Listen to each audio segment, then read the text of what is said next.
பதில் வேற இருக்கு, சீக்கிரமா கேளுங்க. மேஷ ராசிக்காரங்க எந்த டவுட்டும் இல்லையா? மேஷ ராசிக்காரர்கள் ஏதாவது டவுட் இருந்தா சீக்கிரமா கேளுங்க.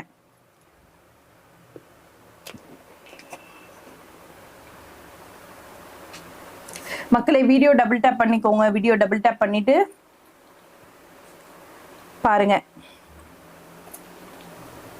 அடுத்து ரிஷபராசி. ரிஷபராசி யாரெல்லாம் இருக்கீங்க சீக்கிரம் ஒரு மெசேஜ் பண்ணுங்க. ரிஷபராசிக்காரர்கள் கமெண்ட் பண்ணுங்க. நான் கமெண்ட் எல்லாத்தையும் பார்ப்பேன், சரிங்களா? கமெண்ட் பண்ணுங்க. இப்ப லைவ்ல வந்து கமெண்ட் பண்றதோட நம்ம வீடியோஸ் வரும், அதுல வந்து கமெண்ட் பண்ணீங்கன்னா லைவ் முடிஞ்சோடனே அதுல கண்டிப்பா ஏதாவது கேள்விகள் இருந்தா நான் வந்து கண்டிப்பா அதுலயே ரிப்ளை கொடுக்குறேன். ஏதாவது கேள்விகள் இருந்தா கமெண்ட் பண்ணுங்க, சரிங்களா?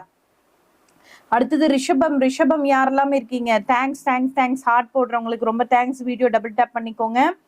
மகர ராசி. மகர ராசி நிறைய வருது. ரிஷபம் செந்தில்குமார் ரிஷபமா? மிதுனம். மிதுனம்லாம் இல்ல. ரிஷபம் யாரெல்லாம் இருக்கீங்க? ரிஷபம் கம்மியா தான் இருக்கீங்களோ? கடகராசிக்கு என்னங்க மணிகண்டன்? கடகராசி வாழ்றாங்க. ரிஷபம் ரிஷபம் ரிஷபம் ரிஷபம் ரிஷப ராசி வந்து பாத்தீங்கன்னா இந்த மாதம் ஆடி மாதம் எந்த ஸ்தலம் போகணும் அப்படிங்கறத சொல்ல போறோம். அதே மாதிரி இதேதான் சேம் இது பாருங்க. வேப்பில ஒரு கவர்ல எடுத்துட்டு போயிடுங்க. கவர்ல எடுத்துட்டு வேப்பில, எலுமிச்சைப்பழம், கொஞ்சம் மல்லிகைப்பூ மேல வச்சுட்டு அர்ச்சனை பண்ணுங்க, சரிங்களா? 12 ராசிக்காரர்களும் இவங்க அவங்கலாம் கிடையாது. 12 ராசிக்காரர்களும் ஒரே ஃபார்முலா தான். வேப்பிலை இந்த மாசம் வந்து வீட்டுல எப்பவுமே வந்து கொஞ்சம் வேப்பிலைய வந்து அந்த வீட்டு வாசல்ல வந்து கொஞ்சம் கட்டி வைங்க, ஓகேங்களா? ரிஷப ராசிக்காரர்கள் என்ன ஸ்தலம் போகணும் அப்படின்னா நிச்சயமா இந்த ஆடி மாதத்துல வந்து பாத்தீங்கன்னா நீங்க போக வேண்டிய ஸ்தலம் வந்து ரிஷப ராசிக்காரர்கள் சென்னையில் இருக்கக்கூடிய காளிகாம்பாள் கோவில். சென்னையில் இருக்கக்கூடிய காளிகாம்பாள் கோவில். எலுமிச்சை பழத்தை வந்து பாத்தீங்கன்னா இந்த மாதிரி முழுசாதான் எடுத்துட்டு போகணும். எலுமிச்சை பழம் மாலையை கட்டி எடுத்துட்டு போக வேண்டாம். இந்த மாதிரி முழுசா எடுத்துட்டு போங்க. மேடம் நான் போயிட்டேன், அந்த எலுமிச்சை பழத்தை என்ன பண்றது அப்படின்னா அந்த எலுமிச்சை பழத்தை தயவு செய்து வந்து பாத்தீங்கன்னா நீங்க ஜூஸ் போட்டு குடிக்கலாம், சாப்பாடு லெமன் சாதம் செஞ்சு சாப்பிடணும், சரிங்களா? ஒரு எலுமிச்சை பழம் மட்டும் வந்து பாத்தீங்கன்னா வீட்டுல சுவாமி இது பண்ணிட்டு வந்துட்டு வீட்டுல எடுத்துட்டு வந்துட்டு சும்மா காலில் இப்படி நசுக்கி ரைட் சைடு லெஃப்ட் சைடு இப்படி தூக்கி மாத்தி போட்டுருங்க. அது ரெகுலரா பண்றவங்க வந்து தெரியும். ஆனா ரிஷபராசிக்காரர்கள் இந்த மாதம் வந்து பாத்தீங்கன்னா நீங்க சென்னையில் இருக்கக்கூடிய காளிகாம்பாள் கோவில் போயிட்டு வரும்போது இந்த மாதம் வந்து எதுக்கு அம்மனுக்கு இந்த மாதம் மட்டும் ஸ்பெஷல்லா ஒரு விஷயம் பண்றாங்கன்றது வந்து புரிஞ்சுக்கோங்க. அது சயின்டிபிக்லி நிறைய விஷயங்கள் இருக்கு. மாசங்கள் வந்து பாத்தீங்கன்னா இந்த உத்தராயணம் தட்சிணாயணம் காலம் வந்து மாறுது. அந்த மாறக்கூடிய காலகட்டத்துல நிறைய நோய்கள் பரவக்கூடிய தன்மை இருக்கு. அதனால எல்லாரும் வீட்டுல வேப்பில அதெல்லாம் ஒரு பக்கம் இருக்கட்டும். இந்த மாதம் பெண் தெய்வங்கள் மிக மிக மிக பவராகவும் உக்கிரமாகவும் பெண்களே பார்த்துக்கோங்க. இந்த மாசம் வந்து ரொம்ப ஒரு எந்தோவா இருப்பாங்க. ரொம்ப டல்லாலாம் இருக்க மாட்டாங்க, ரொம்ப ஸ்பீடா இருப்பாங்க. நார்மலா வந்து வீட்டுல சமைக்க கூட கஷ்டமா இருக்கும். ஆனா இந்த மாசம் பாருங்க எல்லா வேலையும் கவனிங்க. இந்த மாசத்துல இருந்து கவனிங்க. பெண்கள் இந்த மாசத்துல ரொம்ப ரொம்ப ரொம்ப பவர்ஃபுல்லா இருப்பாங்க.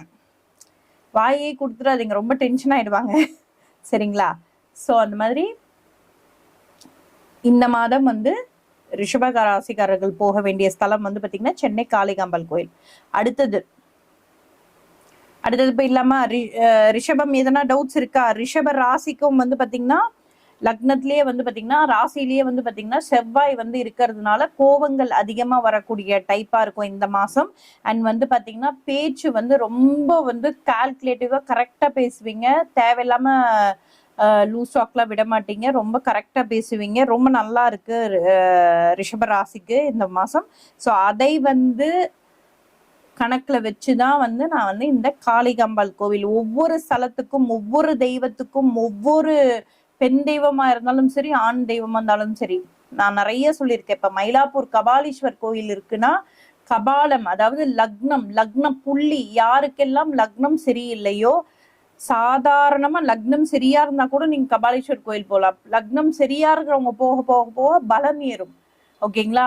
உங்களுக்கு வந்து லக்னம் சரியில்லை, மோசமா இருக்கு, அல்லது வந்து பாத்தீங்கன்னா மாந்தி இருக்கு, லக்னாதிபதி 12ல போய் மறைஞ்சிட்டாரு, 3ல இருக்காரு, 6ல இருக்காரு அப்படின்னா நீங்க இவங்க எல்லாமே கண்டிப்பா போக வேண்டிய ஸ்தலம் வந்து பாத்தீங்கன்னா கபாலீஸ்வரர் கோவில். சரிங்களா?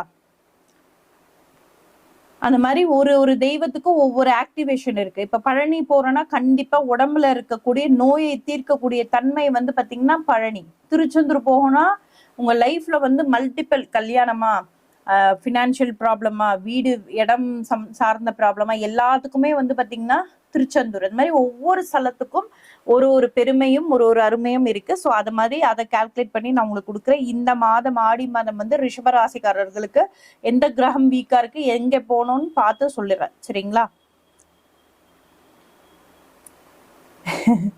ஓகே, அடுத்தது போலாமா? மிதுனம். மிதுன ராசி, யாரெல்லாம் மிதுன ராசி இருக்கீங்க மிதுனம் போயிடலாம். சீக்கிரம் சீக்கிரம் சீக்கிரம், கேள்வி பதில் வேற இருக்கு பாத்தீங்களா? லைக்கே யாருமே போடல, லைக் போடுங்க மக்களே, டபுள் டேப் பண்ணுங்க, லைக் போடுங்க சீக்கிரமா. நீ பாருங்க, டபுள் டேப், வீடியோ இப்படி டபுள் டேப் பண்ணீங்கன்னா லைக் போடுங்க. என்னோட இதுவே லைக் வர மாட்டேங்குது. ஓகே பாருங்க, இந்த மாதிரி டபுள் டேப் பண்ணி லைக் போடுங்க. சரிங்களா? மிதுனம்.